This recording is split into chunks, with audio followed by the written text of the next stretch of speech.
નમસ્કાર મંતવ્ય ન્યૂઝમાં આપનું સ્વાગત છે। મેટ્રો એટ 10 સાથે હું છું હિનલ। અમદાવાદથી મહત્વના સમાચાર સામે આવી રહ્યા છે। સુપ્રીમ કોર્ટના કાયદાનું પાલન સામે કોર્પોરેટનો વિરોધ કરવામાં આવ્યો છે। કુબેરનગરમાં 19 મંદિરોને નોટિસ આપવામાં આવી છે। તો અમદાવાદથી સમાચાર સામે આવ્યા છે। સોસાયટીઓ અને ચાલીઓની અંદર આવેલા મંદિરોને નોટિસ આપવામાં આવી છે। અહીં હિન્દુ મંદિરોને ટાર્ગેટ કરતા હોવાનો કોર્પોરેટરનો આક્ષેપ સામે આવી રહ્યો છે। તો એસ્ટેટ વિભાગે સુપ્રીમ કોર્ટના નામે પોતાની મનમાનીનો આક્ષેપ કર્યો છે। અમદાવાદમાં સુપ્રીમ કોર્ટના કાયદાના પાલન સામે કોર્પોરેટરનો વિરોધ સામે આવી રહ્યો છે। કુબેરનગરમાં 19 મંદિરોને નોટિસ આપવામાં આવી છે। ખાસ કરીને સોસાયટીઓ અને ચાલીઓની અંદર આવેલા તમામ મંદિરોને નોટિસ પાઠવવામાં આવી છે। તો હિન્દુ મંદિરોને ટાર્ગેટ કરતા હોવાનો કોર્પોરેટરનો આક્ષેપ છે।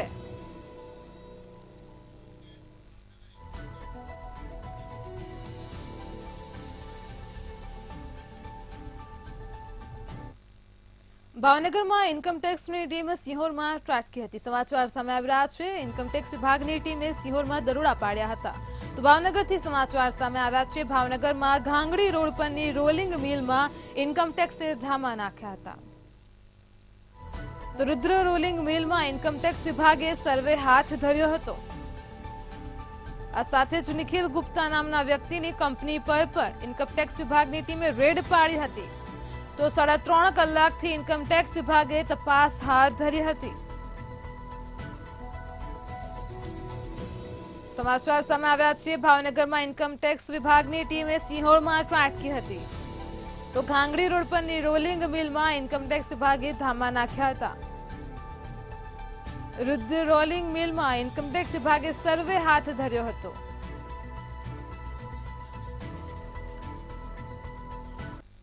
રાજ્યમાં ચાંદીપુરા વાયરસનો કાળો કેર વર્તાઈ રહ્યો છે। હવે અમદાવાદમાંથી પણ ચાંદીપુરા વાયરસનો વધુ એક શંકાસ્પદ કેસ સામે આવ્યો છે, જેથી સોલા સિવિલમાં પ્રથમ શંકાસ્પદ કેસ નોંધાયો છે। 6 વર્ષની બાળકીમાં ચાંદીપુરા વાયરસના લક્ષણો જોવા મળ્યા હતા।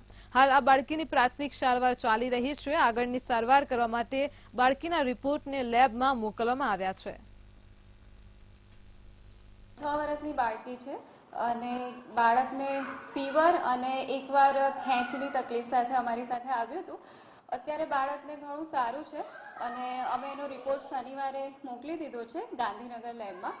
અને ત્યાં સુધી એને જે સપોર્ટિવ કેરની જરૂર છે, જે મેઇનલી ચાંદીપુરા વાયરસમાં સપોર્ટિવ કેર જ આપવાની હોય છે, તો એ અમે આપી રહ્યા છે અને બાળકીને હમણાં સારું છે। યુવરાજસિંહે પત્રકાર પરિષદમાં ખોટા સર્ટિફિકેટ મેળવનાર સામે ગંભીર આક્ષેપ કર્યા છે। ઉપરાંત સરકારી ભરતીમાં શારીરિક વિકલાંગના ખોટા સર્ટિફિકેટ મેળવીને ગુજરાતના અલગ અલગ વિભાગોમાં સૌથી વધુ લોકો સરકારી નોકરી કરતા હોવાનો આક્ષેપ કર્યો છે। આગળ તેમણે જણાવ્યું છે કે નકલી આઈએએસ પૂજા ખેડકર જેવા અધિકારીઓ આજે પણ ગુજરાત સરકારમાં ફરજ બજાવે છે। ગુજરાત સરકારમાં રાજસ્થાનની ફરજી યુનિવર્સિટીના સર્ટિફિકેટના આધારે લાઈવ સ્ટોક ઇન્સ્પેક્ટર, પશુધન નિરીક્ષક, પશુધન ચિકિત્સક અને ફિમેલ હેલ્થ વર્કરો આજે પણ ખોટા સર્ટિફિકેટથી નોકરી સાથે સરકારના લાભ લઈ રહ્યા છે। ત્યારે સરકાર આ બાબતે ઉચ્ચ સ્તરીય તપાસ કરાવે તેવી માંગણી છે। ગુજરાત રાજ્ય સરકારની અલગ અલગ ભરતીઓ થાય છે, જેમાં લાઈવ સ્ટોક ઇન્સ્પેક્ટર એટલે કે પશુધન નિરીક્ષક, એની સાથે સાથે એમપીએસડબલ્યુ, એફએસડબલ્યુ માટે સેનિટરી ઇન્સ્પેક્ટર જેવા કોર્સના સર્ટિફિકેટની જરૂરિયાત હોય છે। અમે આજથી 2 વર્ષ પહેલા 8 માર્ચ 2022ના રોજ અમે આ પ્રેસ કોન્ફરન્સ કરી ચૂક્યા છીએ। ત્યારે પણ બોગસ ડિગ્રીઓની ચર્ચા અમે આ જ જગ્યાએથી અને આ રીતે જ અહીંયા જ આ જ ઉપસ્થિતિમાં અને આ જ 12:30ના સમયમાં અમે આ પ્રકારની પ્રેસ કોન્ફરન્સ ભૂતકાળમાં કરી હતી।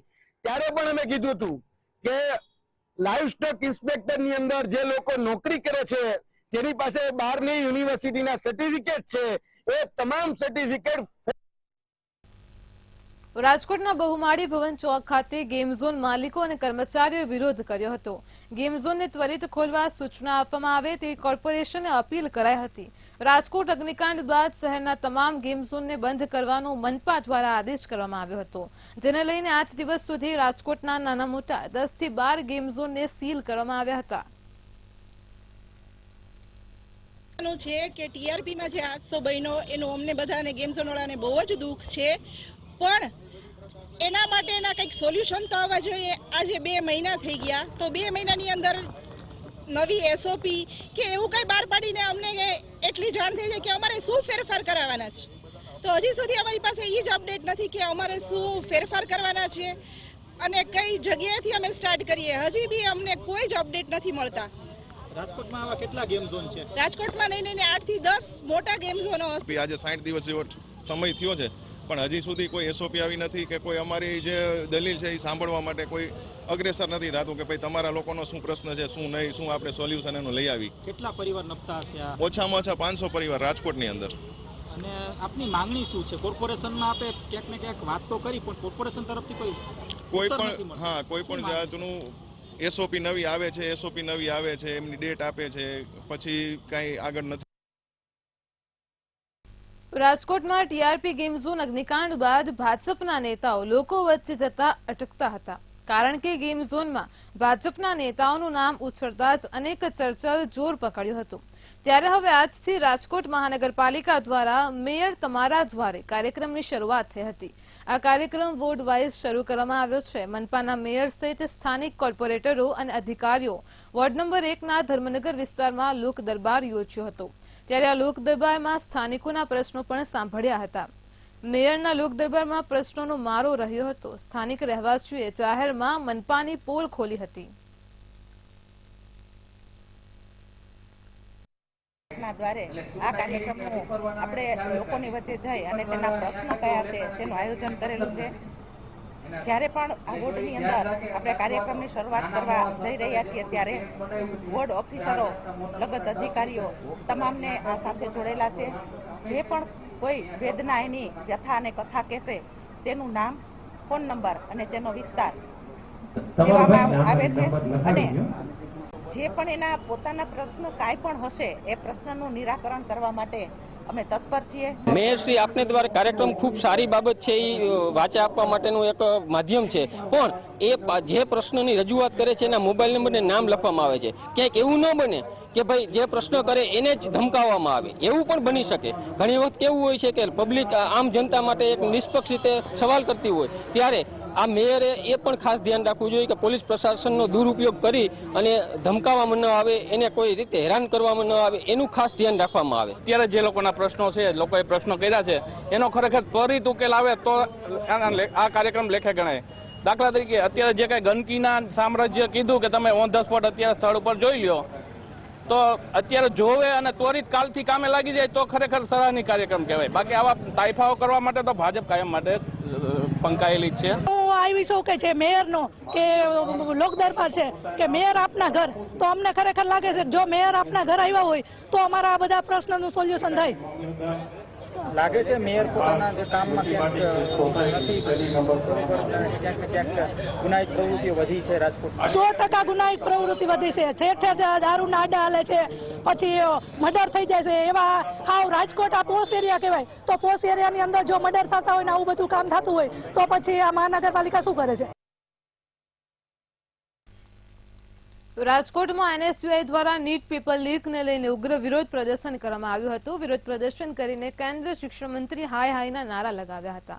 તેમજ એનએસયુઆઈના પ્રદેશ પ્રમુખ સહિત કાર્યકરોએ કોટેચા ચોક નજીક ચક્કાજામ કરીને એનટીએના પૂતળાનું દહન કરી વિરોધ કર્યો હતો. એનટીએ સામે તપાસને બેન કરવા માટે પણ તેને માંગ કરવામાં આવી હતી. તેમજ આરકે યુનિવર્સિટી સેન્ટર સામે પણ તપાસ કરવા માંગ કરી હતી. રાજકોટનું જે આરકે યુનિવર્સિટીનું સેન્ટર છે એ ક્યાંક ને ક્યાંક વિવાદાસ્પદ છે.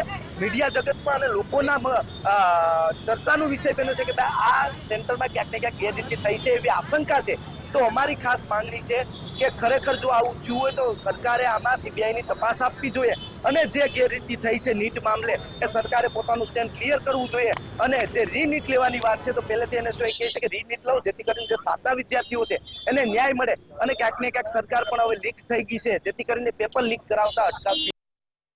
કોંગ્રેસમાં ધારાસભ્ય ટ્વિટર પર ભાજપના નેતાઓ સાથે ડ્રગ્સના કેસમાં ધરપકડ થઈ તેવી પોસ્ટ કરતા ડોક્ટર યજ્ઞેશ દવે નિવેદન આપતા કહ્યું હતું કે ગુજરાત રાજ્યના મુખ્યમંત્રી ભૂપેન્દ્ર પટેલ અને ગૃહ રાજ્યમંત્રી હર્ષ સંઘવીની આગેવાનીમાં ગુજરાતમાંથી ડ્રગ્સનું દૂષણ નાબૂદ કરવાની કટિબદ્ધ છે. ભારતીય જનતા પાર્ટીની સરકારે છેલ્લા 5 વર્ષમાં 2400 જેટલા કેસ કરીને 3500 થી વધુ લોકોની ધરપકડ કરી છે. ડ્રગ્સના દૂષણને નાબૂદ કરવા માટે ભારતીય જનતા પાર્ટીની ગુજરાત સરકારે કટિબદ્ધ છે, જેના પરિણામ સ્વરૂપ આદરણીય ભૂપેન્દ્રભાઈ પટેલ મુખ્યમંત્રી શ્રી ગુજરાત રાજ્ય અને ગુજરાત રાજ્યના ગૃહ રાજ્યમંત્રી શ્રી હર્ષભાઈ સંઘવીએ આ કાયદાને કડકમાં કડક કર્યો, એમાં ફેરફાર કરવામાં આવ્યા અને જેના પરિણામ સ્વરૂપ છેલ્લા 5 વર્ષની અંદર ગુજરાતમાં 2400 જેટલા કેસ કરીને 3500 થી વધુ લોકોને જેલના સળિયા પાછળ ધકેલી દેવામાં આવ્યા. જ્યારે કરોડો રૂપિયાનું ડ્રગ્સ જપ્ત કરવામાં આવ્યું અને એનો નાશ કરવામાં આવ્યો. રાજ્યમાં જમીન કૌભાંડનું ભૂત ફરી એકવાર ધૂણ્યું છે. એસકે લાંઘાના કરોડો રૂપિયાની જમીન પાછી લેવા ખેડૂતો એકઠા થયા હતા. ખેડૂતોએ આ જમીન પરત મેળવવા માટે કોંગ્રેસનો સહારો લીધો છે.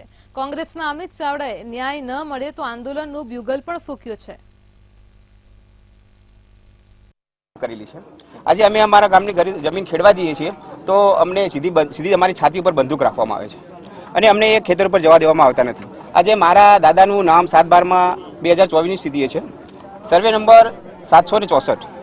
મારા ખેતર ઉપર 4 એકર બોર્ડર કરી દેવામાં આવી છે. અત્યારે હાર મારે ડાંગર રોપી છે, પણ મારી પાસે રસ્તો જ નથી, કોઈ ઓપ્શન જ નથી કે હું ત્યાં જઈ શકું. એટલે અમે છૂટક નોકરી મજૂરી કરીને અમારું ગુજરાન ચલાવી રહ્યા છે.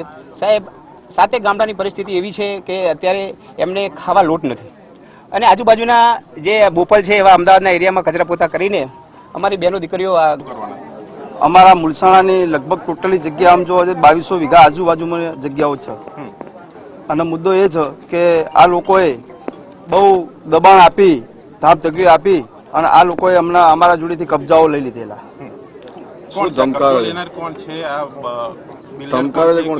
બિલ્ડર પાર્ટીઓ બધી અલગ અલગ આની અંદર છે, પણ પોલીસ પ્રશાસનની મદદથી ધમકીઓ આપી અને ખેડૂતોને ધમકાઈ અને કબજા લીધેલા. તમે કેટલી જગ્યાએ કેટલા સમયથી રજૂઆત કરી? અમે ઘણા લગભગ 12-13 વર્ષથી લગાતાર રજૂઆત. મુલસાણા આસપાસના ગામોની લગભગ 60 લાખ ચોરસ મીટર જગ્યા, જેની માર્કેટ વેલ્યુ જોવા જઈએ તો 20,000 કરોડ રૂપિયા કરતા પણ વધારે થાય એવી કિંમતી જમીન તમામ કાયદા નીતિ નિયમોનું ઉલ્લંઘન કરી સરકારમાં બેઠેલા લોકોના મેળાપીપણાથી ખેડૂતો પાસે બંદૂકવાળા લોકો, પોલીસ પ્રશાસન દાદાગીરી કરીને કબજો મેળવી અને કૌભાંડ કરવામાં. રાજ્યમાં ડોક્ટરો અને મેડિકલ સ્ટાફની અછત હોવાનો આરોપ કોંગ્રેસ પ્રવક્તાએ કર્યો હતો. રાજ્યમાં દિવસે ને દિવસે નવા વાયરસ આવી રહ્યા છે અને આરોગ્યની સેવાઓમાં પણ સ્ટાફ ન હોવાથી દર્દીઓને હાલાકીનો સામનો કરવો પડે છે. તો કોંગ્રેસ પ્રવક્તા પાર્થિવરાજ કઠફળે આક્ષેપ કરતા જણાવ્યું છે કે શહેરી વિસ્તારમાં 68 તબીબોની આવશ્યકતા વચ્ચે 105 તબીબો ફરજ પર છે, જ્યારે ગામડાઓમાં જરૂરિયાત અનુસાર તબીબોની ભરતી સરકારે નથી કરી. જ્યારે એક CHC હેઠળ 55 જેટલા ગામ આવતા હોય, એ 55 ગામને એક સ્પેશિયાલિસ્ટ, એક ચાઇલ્ડ સ્પેશિયાલિસ્ટ પણ ના મળે, 55 ગામને એક ચાઇલ્ડ સ્પેશિયાલિસ્ટ પણ ના મળે. આ પ્રકારની આપણી આરોગ્ય વ્યવસ્થા ગુજરાત રાજ્યની છે એ આપણા સૌને શરમાવે તેમ છે અને ખરેખર આ ગુજરાતના જે આરોગ્ય મંત્રી છે તેમણે લાજવું જોઈએ, પણ મને ખબર છે કે આવીને પાછા ગાજશે પણ લાજશે નહીં. સરકારે શરમ કરવી જોઈએ. ક્યારે આ ડોક્ટરોની ભરતી કરશે એનો. વડોદરા મહાનગરપાલિકાની વડી કચેરી ખાતે આજરોજ વડોદરા મ્યુનિસિપલ કમિશનરની અધ્યક્ષસ્થાને 2 અગત્યની બેઠક મળી હતી. પહેલી બેઠકમાં સ્માર્ટ સિટી આઈટી ઇન્ટિગ્રેશન વધે તેમજ ERP સિસ્ટમ ઉપર ભારણ મૂકવામાં આવ્યું હતું. તો બીજી બેઠકમાં ચોમાસાની ઋતુમાં લોકોને પીવાનું પાણી મળી રહે તે માટે પણ ભંગાણ પડેલી તમામ લાઈનોની કામગીરી પૂર્ણ કરવા માટે પાણી પુરવઠા વિભાગને તાકીદ કરાઈ છે. એક તો સ્માર્ટ સિટી બાબતે એક બેઠક મળી હતી, જેમાં સિટી માટે આઈટીના વધારે સોલ્યુશન અને સ્માર્ટ સિટીના પ્રોજેક્ટો બાબતે ચર્ચા થઈ હતી, જેમાં ખાસ કરીને ઇન્ડસના ટાવર, ERP પ્રોજેક્ટ અને એ બધા વિષયો ઉપર ચર્ચા વિચારણા થઈ હતી. સાથોસાથ એક ચોમાસાની ઋતુ ચાલે છે એટલે પાણી લીકેજના અને કોન્ટામિનેશનના જ્યાં જ્યાં પ્રશ્નો આવે છે એની માટે પાણીના જેટલા પણ અમારા એન્જિનિયર્સ છે વોર્ડ ખાતાના અને ઝોન લેવલના અને હેડ ઓફિસના પણ એમની સાથે એક વિસ્તૃત બેઠક થઈ હતી. ભારતમાં રેલવે સુવિધાનો વ્યાપક પ્રમાણમાં લોકો ઉપયોગ કરી રહ્યા છે, તો આ સાથે જ દરરોજ લાખો મુસાફરો એક જગ્યાએથી બીજી જગ્યાએ રેલવે દ્વારા પ્રવાસ કરે છે. આ પ્રવાસથી રેલવે વિભાગને કરોડો રૂપિયાની આવક પણ થાય છે. ત્યારે અમદાવાદ રેલવે વિભાગમાં ગત વર્ષના જૂન માસ કરતા આ વર્ષે જૂન માસમાં રેલવેની આવકમાં 6.48% વધારો થયો છે. જૂન 2023માં 677.11 કરોડની આવક થઈ હતી, જે વધીને જૂન 2024માં 720.52 करोड़ જેટલી થઈ છે. पश्चिम रेलवे के अहमदाबाद मंडल पर पिछले जो जून महीने में जून 2024 में डिवीज़न की जो आय है 720 करोड़ एक महीने के अंदर अर्जित की है, जो कि पिछले वर्ष की इसी माह की तुलना में 6.4 अधिक है. ये जो आय है यात्री आय से अर्जित की है, माल लदान से अर्जित की है, और इसके अलावा अदर देन माल लदान और इसके जो हम अन्य सोर्स होते हैं जैसे कि विज्ञापन है और साइकिल स्टैंड है, इस टाइप के होते हैं, उसको कुल मिला के 720 करोड़ अर्जित किए हैं.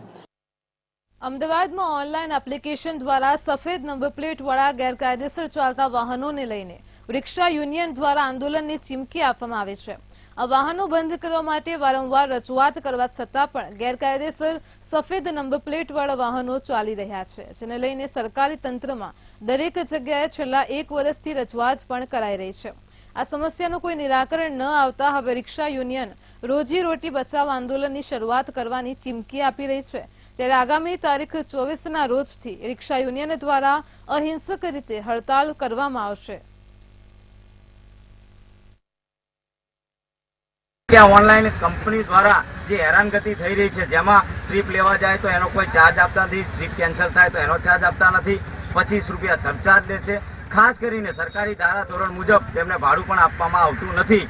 ત્યારે આના અનુસંધાને છેલ્લા 1 વર્ષથી લડત આપતા દરેક તંત્રમાં, સરકારી તંત્રના વિભાગમાં અરજી કરવામાં આવી છે, રૂબરૂ રજૂઆત કરવામાં આવી છે. ધરણા, વિરોધ પ્રદર્શન, રેલી બધા જ આયોજન કરવા છતાં નિરાકરણ ન આવતા આજ રોજ માનનીય કલેક્ટર સાહેબ શ્રીને ત્યાં મળવા ગયા હતા અને રજૂઆત કરી છે કે જેમ બને તેમ જલ્દી આનો નિર્ણય લાવે. જૂનાગઢ જિલ્લામાં સતત 3 દિવસથી અવિરત વરસાદ વરસી રહ્યો છે. ત્યારે અવિરત વરસાદના પગલે અનેક વિસ્તારોમાં વરસાદી પાણી ભરાયા હોવાની સમસ્યા સામે આવી છે. માંગરોળમાં ભારે વરસાદ થતાં જ અનેક જગ્યાએ વરસાદી પાણી ભરાયા હોવાની સમસ્યા છે, જેને લઈને માંગરોળના ગેડ પંથકમાં ધારાસભ્ય ભગવાનજી કરગઠિયા દ્વારા મુલાકાત લેવામાં આવી હતી. ગેડ વિસ્તારના 30 જેટલા ગામોમાં પાણી ભરાયા છે. ત્યારે ધારાસભ્યએ જણાવ્યું હતું કે પરિસ્થિતિને પહોંચી વળવા સરકારમાં રજૂઆત કરવામાં આવશે. નવલખા ડેમ બનાવવા માટે પણ રજૂઆત કરાશે. છે અને આપણી સાથે જે માંગરોળના ધારાસભ્ય છે ભગવાનજીભાઈ કરગઠિયા, આપણે તેમની સાથે જ વાત કરશું. કઈ રીતની સ્થિતિ હાલ માંગરોળ પંથકમાં? આમ તો છેલ્લા 5 દિવસથી જૂનાગઢ જિલ્લામાં અવિરત વરસાદ વરસી રહ્યો છે, જેને હિસાબે અડધા સૌરાષ્ટ્રનું પાણી ભાદર, ઓજત અને મધવંતી નદીના ગેડ વિસ્તારમાં આવે છે. એ નદી છલીને ગેડ વિસ્તારમાં પસરાઈ જાય છે, એટલે પાણી દર વખતે પૂર આવે છે. અને પૂરના નિવારણ માટે ગયા વર્ષે પણ સમીક્ષા બેઠકમાં મેં રજૂઆત કરી હતી કે ઘેડ વિસ્તારના તમામ રસ્તા ઊંચા લઈને સીસી રોડ બનાવવામાં આવે, જે 3 નદીઓ છે એને ઊંડી અને પોળી કરવામાં આવે, અને સાથે સાથે એક નવલખા ડેમ જે વર્ષો પહેલા મંજૂર થયેલ છે, જો એ ડેમ બનાવવામાં આવે તો પણ 60% પાણી એમાં રોકાઈ જાય, એટલે જે પૂરની પરિસ્થિતિ છે એ ભવિષ્યમાં નુકસાન. દર વર્ષની સ્થિતિનું નિવારણ લાવવા હવે સરકારમાં કઈ રીતની રજૂઆત ને ક્યાં આવતા વર્ષે આ સ્થિતિનું નિર્માણ ન થાય તેના માટે કઈ રીતે કામગીરી રહેશે? એના માટે હું સરકારમાં, હું ને દેવાભાઈ બંનેનો વિસ્તાર લાગુ પડે છે, અમે રજૂઆત કરશું કે ભાઈ આની તાત્કાલિક નદીઓ ઊંડી પોળી કરવામાં આવે, નવલખા ડેમનું કામ ચાલુ કરવામાં આવે, અને રસ્તા જે બંધ થઈ જાય છે એ રસ્તાનું કામ તાત્કાલિક કરે. અને જ્યારે અહીંયા મનસુખભાઈ માંડવિયા કેન્દ્રીય મંત્રી આવ્યા હતા ત્યારે પણ એને બધાએ રજૂઆત કરી હતી. લગભગ 150 કરોડ રૂપિયા કેન્દ્ર સરકારે મંજૂર કર્યા છે, અને એનું કામ તાત્કાલિક થાય તો ભવિષ્યમાં આવી મુશ્કેલી નહીં પડે. નુકસાન આપના વિસ્તારમાં નુકસાનીના સર્વે માટે કઈ રીતની તંત્ર દ્વારા કામગીરી આપ રજૂઆત કરશો? જો કે મધ્ય ગેડમાં ક્યાંય વાવેતર થતું નથી, પરંતુ ઉપરના વિસ્તારમાં જે ગામડાઓ છે ત્યાં વાવેતર થાય છે અને મગફળીનું વાવેતર છે. જે ખેડૂતોને મગફળીનું વાવેતર નિષ્ફળ ગયો છે એની સરકારમાં વળતર મળે એવી હું રજૂઆત કરવાનો છું. તો આ હતા માંગરોળ વિસ્તારના ધારાસભ્ય ભગવાનજીભાઈ કે તેમણે જણાવ્યું કે તેમનો વિસ્તાર એક ઘેર પંથકમાં આવે છે અને આ જ રીતની સ્થિતિનું દર વર્ષે છે તે થતું હોય છે અને જેને લઈને લોકો પણ ટેવાયેલા છે, પરંતુ લોકોને સહાય મળે તે માટે તે સરકારમાં આગામી સમયમાં રજૂઆત કરશે. અમર બખાઈ, મંતવ્ય ન્યૂઝ, માંગરોળ. જૂનાગઢના ભાખરવડ ડેમમાંથી 50 વર્ષીય વ્યક્તિનો મૃતદેહ મળી આવ્યો હતો. આંબલગઢ ગામે નદીના પુલ પરથી પસાર થતી વેળાએ પગ લપસી જતા બાબુભાઈ ડંગરા નામનો વ્યક્તિ તણાઈ ગયો હતો, જ્યારે તંત્ર દ્વારા શોધખોળ કરવામાં આવતા તેમનો મૃતદેહ મળી આવ્યો હતો. તણાયેલો વ્યક્તિ માળિયા શહેરનો રહેવાસી હોવાનું સામે આવ્યું હતું, જોકે મૃતદેહને પોસ્ટમોર્ટમ માટે માળિયાહાટીના આરોગ્ય કેન્દ્ર ખાતે મોકલી આપવામાં આવ્યો હતો.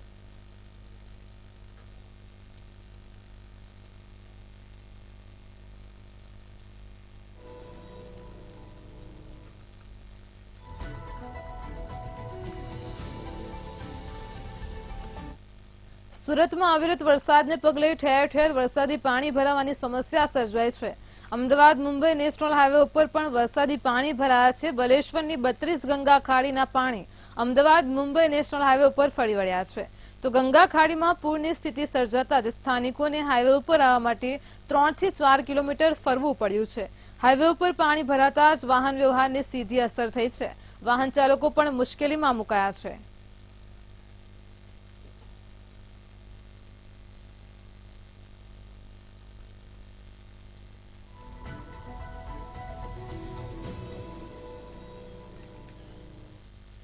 મેટ્રો 10 માં હાલ આટલું જ. પડે પણની અપડેટ મેળવતા રહો માત્ર મંતવ્ય ન્યૂઝ પર. નમસ્કાર.